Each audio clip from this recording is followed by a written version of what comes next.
entend parler depuis maintenant plusieurs jours du droit international. Je pense que tout le monde piétine le droit international avec des conséquences qui sont parfois pas toujours les mêmes. Donald Trump n'a pas respecté le droit international. Je suis pas sûr que Vladimir Poutine ne l'ait fait non plus.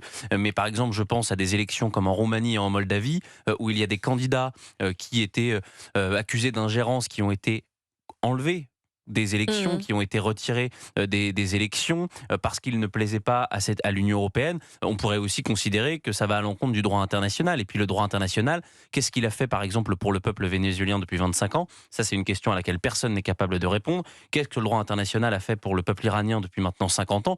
La réponse, c'est rien. Donc C'est un échec de le l'ONU. droit, c'est absolument un échec de l'ONU. Et d'ailleurs, j'en veux pour preuve que l'échec de l'ONU, il est double, parce que ce que propose Emmanuel Macron sur, vous savez, l'envoi de troupes d'interposition Venons-en. en Ukraine.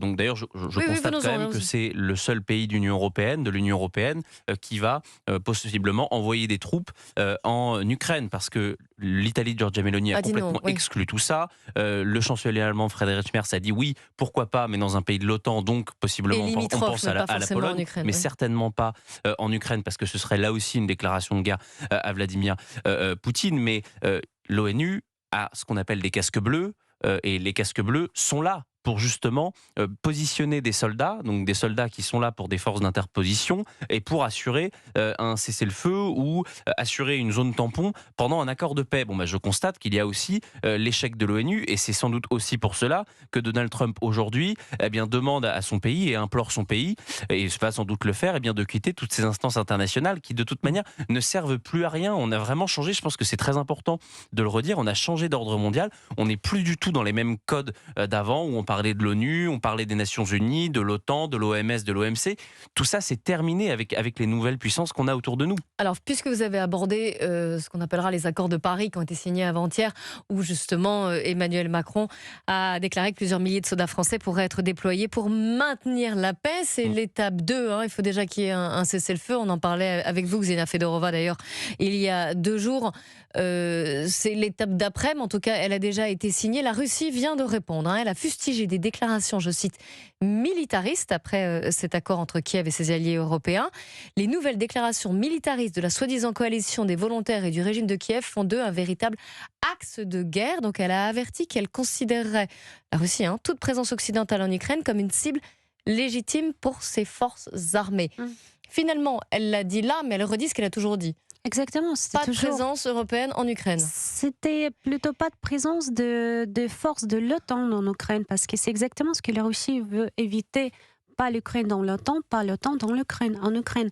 Et en fait, aujourd'hui, cette déclaration qui était, cet accord qui était signé par les Ukrainiens et les Européennes, ça montre que s'il y aura un accord de paix, ils vont envoyer les soldats. Sauf que je regardais un petit peu plus de près ce qui ça donne, et en fait, les soldats sont envoyés pour renforcer l'armée ukrainienne, pour faire les instructages, pour préparer l'armée. Donc en fait, c'est toujours dans cette même idée de militarisme.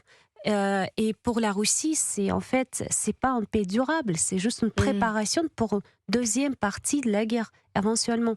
Je pense que c'est très important de souligner que la Russie, à mon avis, va pas accepter un accord où il y a des forces de l'OTAN en Ukraine.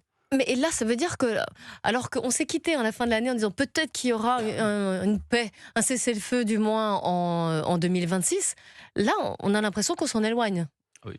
Oui, c'est vrai qu'on a l'impression, surtout quand on regarde les déclarations qui étaient faites à Paris, je pense qu'aujourd'hui, il y a encore les négociations, si je ne me trompe pas, entre les Américains et les Ukrainiens. Mais ce qui est important, c'est sans la Russie, en fait, il n'y aura pas de paix. Donc, ce qui est important, c'est qu'est-ce qui sera proposé en Russie, en revanche, pour cet accord. Et je pense que la prochaine étape est la plus importante. Parce que, comme je dis, aujourd'hui, c'est la Russie qui détermine. La Russie continue à avancer sur le terrain. Donc, si les conditions ne sont pas du tout acceptable pour la Russie, Elle ne signera pas. Elle continuera. Oui, parce que je me souviens très bien, on s'est quitté en parlant notamment des réchauffements qu'il pouvait y avoir entre Emmanuel Macron je et m'en souviens Vladimir aussi. Poutine avec possiblement une rencontre, et on arrive et on recommande en cette rentrée cette déclaration, je vais peut-être vous choquer, mais qui est quand même un petit peu va-t-en-guerre et un petit peu belliciste d'Emmanuel Macron. Quand tous les pays européens, il y en a quand même 27, il y en a donc 26 qui refusent d'envoyer des troupes au sol en Ukraine. Et il y a un seul pays, la France, qui décide d'envoyer des soldats. Ça peut poser des questions, et d'ailleurs, je regrette qu'il n'y ait aucune question qui soit posée au président de la République, parce qu'une telle décision amène, à mon avis, deux questions extrêmement importantes. D'abord, si un cessez-le-feu ou un accord de paix ne dure pas, ce qui est quand même ce qui peut arriver dans une période de guerre, ça veut dire qu'il va y avoir du sang français qui va couler. Et la deuxième question, c'est est-ce qu'on est prêt à devenir co-belligérant dans une guerre avec la Russie, donc avec deux puissances nucléaires? Ça, c'est une vraie question, et malheureusement, le président de la République n'y a pas répondu parce qu'on ne lui a pas posé, il faut quand même le dire.